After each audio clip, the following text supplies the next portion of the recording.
दोस्तों आज का जो वीडियो है बहुत ही इंटरेस्टिंग है और बहुत ही इंपॉर्टेंट है। इसको स्किप बिल्कुल मत कीजिएगा क्योंकि स्पोकन इंग्लिश में काम तो करेगा ही, कॉम्पिटिटिव लेवल के एग्जाम्स में भी बहुत काम करेगा।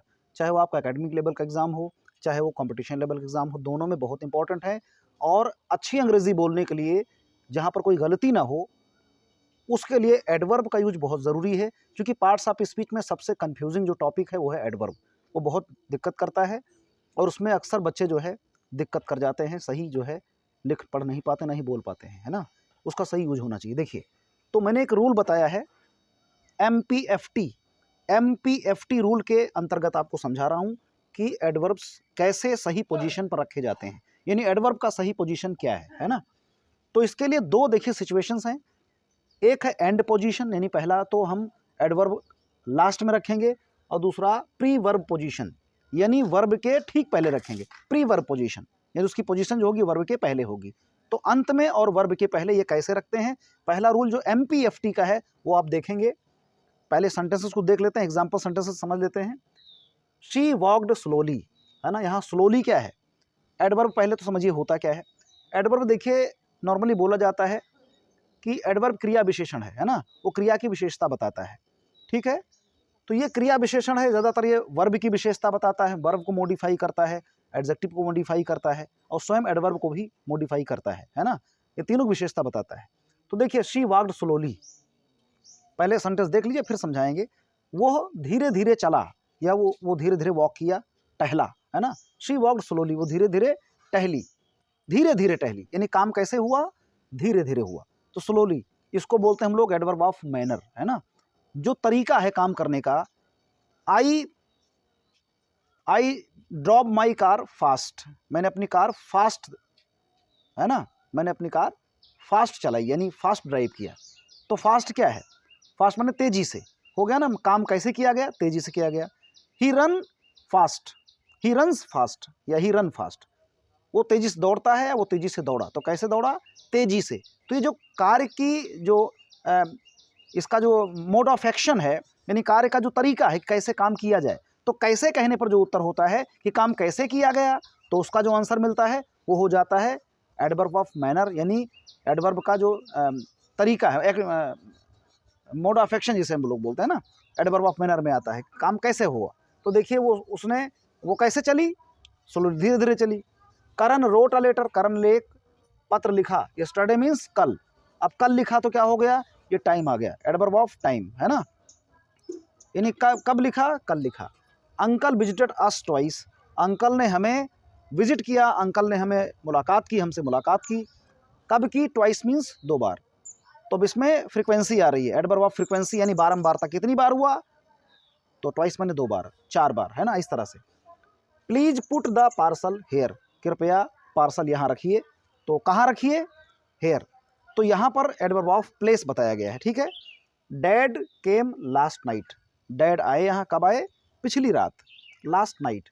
तो डैड केम लास्ट नाइट, यानी कब आए, पिछली रात आए। तो यहाँ पिछली रात जो आपको बताया गया है वो आपका लास्ट, चलिए, डैड कब आए, डैड केम लास्ट नाइट, डैड पिछली रात आए। अब पिछली रात क्या है, समय है आपका, एडवर्ब ऑफ टाइम है, कब आए, पिछली रात आए, ठीक है। तो अब देखिए, जो मैंने आपसे बताया था एमपीएफटी का रूल क्या है। देखिए, सेंटेंस में लास्ट में ध्यान दीजिएगा आप, सेंटेंस में लास्ट में जब एडवर्ब लगता है तो उसका एक रूल है एमपीएफटी, यानी पहले एडवर्ब ऑफ मैनर रखा जाएगा, फिर एडवर्ब ऑफ प्लेस आएगा, फिर एडवर्ब ऑफ फ्रीक्वेंसी आएगी, फिर एडवर्ब ऑफ टाइम आएगा। यानी मैनर, प्लेस, फ्रीक्वेंसी, टाइम, तो सबका पहला पहला अक्षर मिलाकर मैंने एक मैगजीन बना दिया एमपीएफटी। अगर एमपीएफटी आपको आता है तो एडवर्ब का 90% आपने क्लियर कर लिया। तो आज एडवर्ब आपको क्लियर हो गया एमपीएफटी के अंतर्गत। पहले मैनर, उसके बाद में प्लेस, फिर फ्रीक्वेंसी, फिर टाइम। मैनर मतलब कैसे काम किया गया, यानी किस तरह से किया गया, तेजी से किया गया, धीरे से किया गया, आराम से किया गया, वो। और प्लेस में स्थान पहले आएगा, दूसरे नंबर पर स्थान आएगा, और तीसरे नंबर पर जो है वो फ्रीक्वेंसी ने कितनी बार किया गया, दो बार, चार बार, छः बार, जो भी है ना, ये आपका आएगा। फिर लास्ट में टाइम आएगा। तो आपको इस तरह से लिखना है कि पहले मैनर लिखना है, फिर प्लेस वाला एडवर्ब लिखना है, फिर फ्रीक्वेंसी वाला एडवर्ब लिखना है, फिर टाइम वाला लिखना है। एक सेंटेंस के जरिए हम सीखते हैं किस तरह से इन चारों को हम इसको एसिमुलेट कर सकते हैं एक स्थान पर। देखिए, the teacher sat comfortably on a chair for 1 hour. The teacher sat comfortably on a chair for 1 hour. अब देखिए ध्यान से, द टीचर सैट, टीचर बैठा था, टीचर बैठा था कंफर्टेबली, यानी कैसे बैठा था। देखिए एडवर्ब ऑफ मैनर पहला आ गया, पहला मैनर आ गया। कैसे बैठा था, कंफर्टेबली, आराम से बैठा था। फिर ऑन अ चेयर, प्लेस आ गया, है ना, किस पर बैठा था, ऑन अ चेयर, कुर्सी पर बैठा था। उसके बाद में फ्रीक्वेंसी आ गई उसकी, कितनी बार बैठा था, यानी कब तक बैठा था, है ना। फ्रीक्वेंसी तो फिलहाल मान लीजिए नहीं आई है, कब कब बैठा था। अगर आएगी तो फ्रीक्वेंसी आएगी, नहीं आएगी तो लास्ट में क्या आएगी, टाइम, कितने समय तक बैठा था, फॉर 1 आवर, 1 घंटे तक। तो इस तरह से एक सेंटेंस में देखिए यहाँ पर मैनर दिखाया गया, फिर प्लेस दिखाया गया, उसके बाद फ्रीक्वेंसी आनी चाहिए, अगर वो नहीं आती, स्किप कर गई तो टाइम है तो टाइम लिख दीजिए। यानी इसका जो ये पोजीशन है ना, वो एक के बाद कौन सी होगी, मैनर आएगा, मैनर के बाद प्लेस, फ्रीक्वेंसी, टाइम। अगर मान लो 1 2 नहीं आता है और मैनर और टाइम है तो मैनर के बाद ही इसको लिखना है ना। प्लेस के बाद लिखना, प्लेस के बाद फ्रीक्वेंसी या टाइम लिखना है, फ्रीक्वेंसी के बाद लिखना है तो टाइम लिखना है। तो इस तरह से इसका क्रम आपको राइट रखना है। तो MPFT का रूल पढ़िए और बेहतरीन ढंग से आप सेंटेंस बनाइए। एडवर्ब में टेंशन नहीं है, कब बनाइए, एंड पोजीशन में, यानी सेंटेंस के एंड में जब एडवर्ब आएगा तो MPFT रूल के अंतर्गत आएगा। अब दूसरा देखते हैं कि एडवर्ब हमारा प्री वर्ब पोजीशन में कैसे आता है, यानी वर्ब के ठीक पहले कैसे एडवर्ब रखा जाता है ना। बी ऑफन प्ले क्रिकेट, है ना, बी ऑफन प्ले क्रिकेट। तो ये आपको ध्यान देना है कि यदि स्थान मुख्य क्रिया से पहले का, जो हम सिखा रहे हैं कि मुख्य क्रिया से पहले का है, तो क्रिया सिर्फ एक शब्द की हो, अगर क्रिया एक शब्द की होती है तो क्रिया विशेषण क्रिया से पहले आता है, यानी जो हमारा एडवर्ब है वो क्रिया से पहले आएगा। एक शब्द में क्रिया का मतलब, जैसे यहाँ पर देखिए वर्ब हमारी प्ले है ना, बी ऑफन प्ले क्रिकेट, हम प्रायः क्रिकेट खेलते हैं। बी ऑफन प्ले क्रिकेट, तो हमारी जो वर्ब है वो एक वर्ड की है, तो एक वर्ड में अगर वर्ब है तो उसके पहले हम लगा देंगे adverb. We often play cricket, हम प्रायः क्रिकेट खेलते हैं, है ना। कब कब खेलते हैं, फ्रीक्वेंसी है तो ऑफन, प्रायः खेलते हैं, तो इसको लगाएंगे मेन वर्ब के ठीक पहले। अब यहाँ पर देखिए फिर, my sister always speaks the truth, मेरी बहन हमेशा सत्य बोलती है। यहाँ भी देखिए स्पीक एक वर्ब है तो उसके ठीक पहले ऑलवेज आ गया है ना, ये आपको ध्यान देना है। अगर एक वर्ब होती है तो एडवर्ब जो होता है वो मेन वर्ब से ठीक पहले आता है। अगला देखिए, दे have just arrived.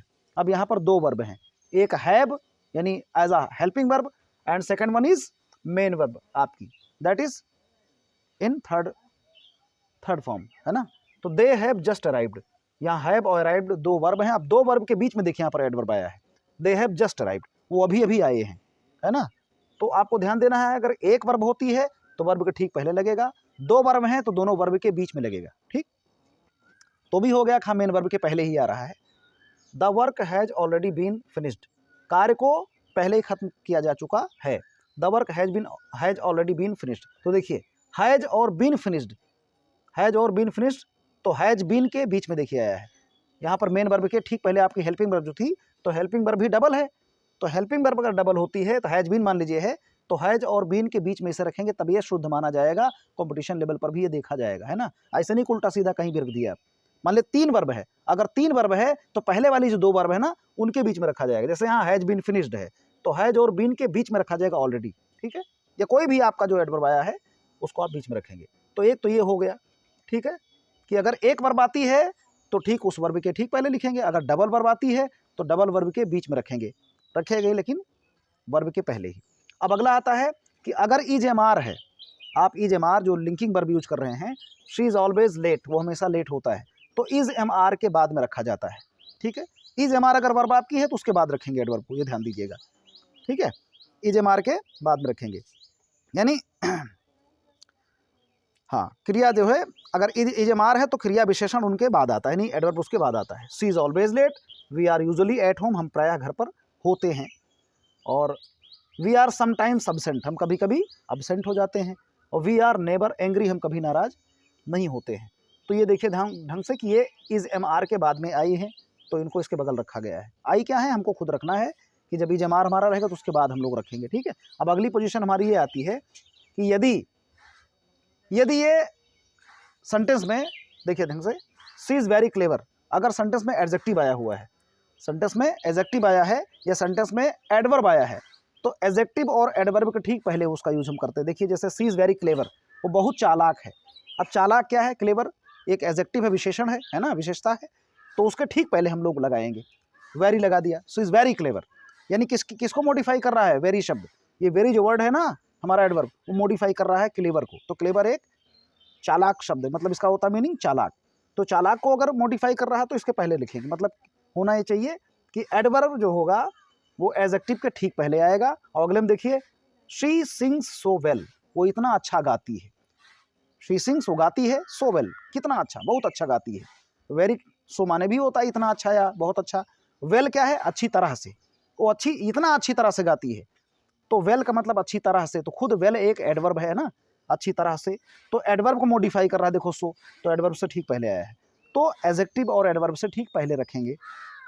This book is quite interesting, this book is quite interesting, ये है किताब काफ़ी इंटरेस्टिंग है ना, बहुत ही दिलचस्प है, काफ़ी दिलचस्प है। तो इंटरेस्टिंग एक एडजेक्टिव है। अब इसके पहले हमने लगा दिया क्वाइट, यानी बहुत या काफ़ी। तो एडजेक्टिव के ठीक पहले या एडवर्ब के ठीक पहले हम एडवर्ब का यूज़ करते हैं।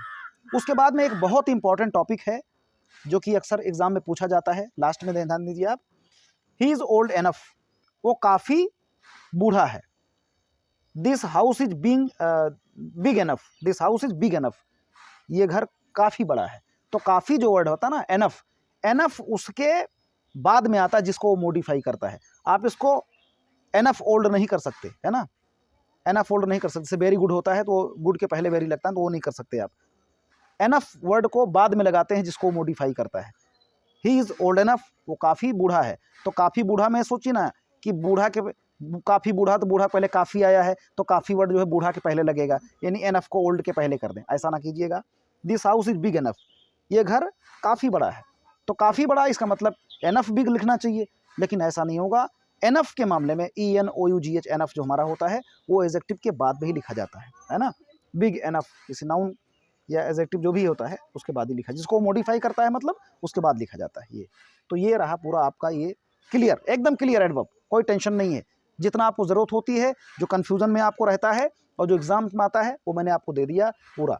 कहीं आप देखेंगे तो बहुत लंबा वीडियो आपको मिलेगा, लेकिन मैंने यहाँ पर एक बहुत अच्छे रूल के अंतर्गत सिखा दिया, ईजिली सिखा दिया आपको। इसको 2-3 बार जहाँ आपने वीडियो देख लिया, रिवाइंड करके आपको एकदम आसानी से ज़िंदगी भर के लिए मौज कीजिए, कोई दिक्कत नहीं है। Have a nice day guys, thank you so much for watching this video.